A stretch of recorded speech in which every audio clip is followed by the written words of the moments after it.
Hi,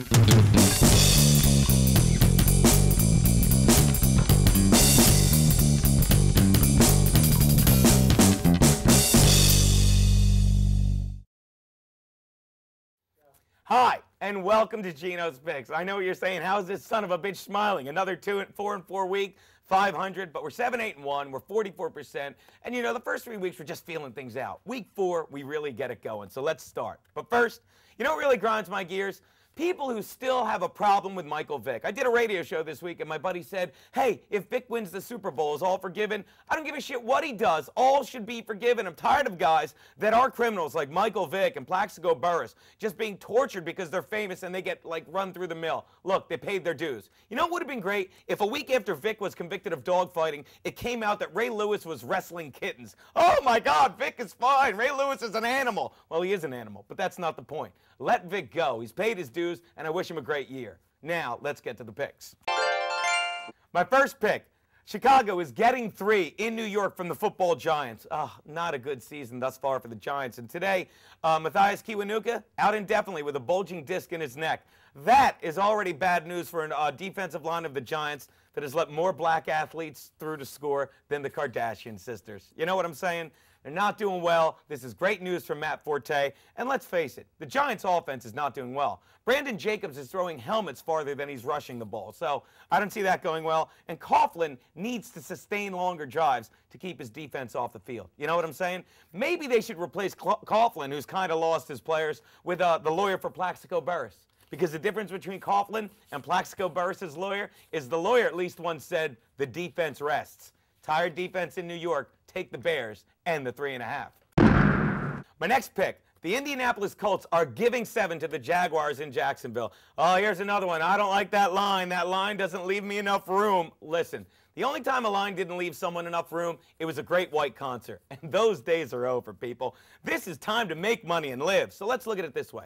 The Jaguars scored 24 points in Week 1. Week 1 is nuts. Gambling in Week 1 is like arguing with a woman. You just wind up screaming at something that doesn't even know you're alive, okay? So let's look at what's been done since then by the Jaguars.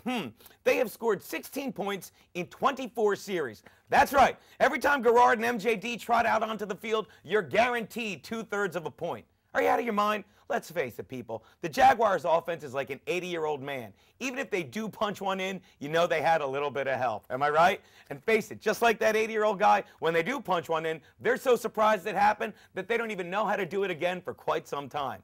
Meanwhile, look at the Indianapolis Colts, firing on all cylinders no matter who they have on the field. Austin Collie, some guy with the last name White, Donald Brown, they're just going to pound the ball mercilessly, people. Take the Colts. Lay the 7. My next pick, the San Diego Chargers are giving 9 to the Arizona Cardinals in San Diego. The old Murph, I like to call it. People, the Chargers do this every year. They start out terribly, 1-3, 2-3. Doesn't matter, because it's not coaching that brings them here. It's their stupid fucking egos. Right now, the Chargers' egos are like Jay Mariotti's girlfriend. They're a lot more bruised than they're ever going to admit. Am I right? But let's face it, a lot like his girlfriend, when no one's paying attention, she's going to let the air out of someone's balls. Watch for the Chargers to put this ball in the air early, often, and all effing day, and just pound the ball down their throats with Tolbert and Matthews down the end. Take the Chargers and lay the 9. Which brings me to my lock of the week. Yeah, we're actually doing 5 picks because of that stupid push. Okay, the Cincinnati Bengals are laying 3 to the Cleveland Browns in Cleveland. Look, the Bengals have had a tough season so far. They started out with really tough games against the Patriots and the Ravens. You think they're not chomping on the bit as they head into Cleveland?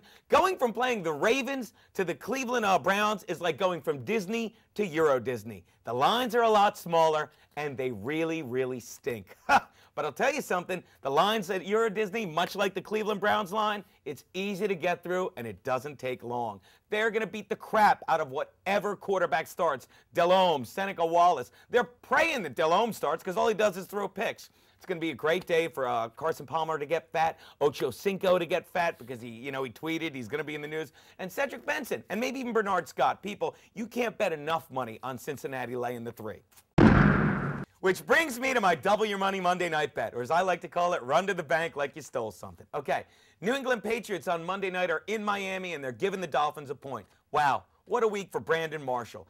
Once a punk, always a punk. He has a bad game. He's critiqued by the people on the NFL Network. And rather than just say, yeah, we lost, he's like, well, I played good, blah, blah, blah, and starts screaming about Sterling Sharp. Brandon Marshall screaming is like Anne Frank seeing a snake in the attic. The second she started screaming, she was fucked. It didn't matter what was said. People, I love the Patriots in this game. Take them and lay the point.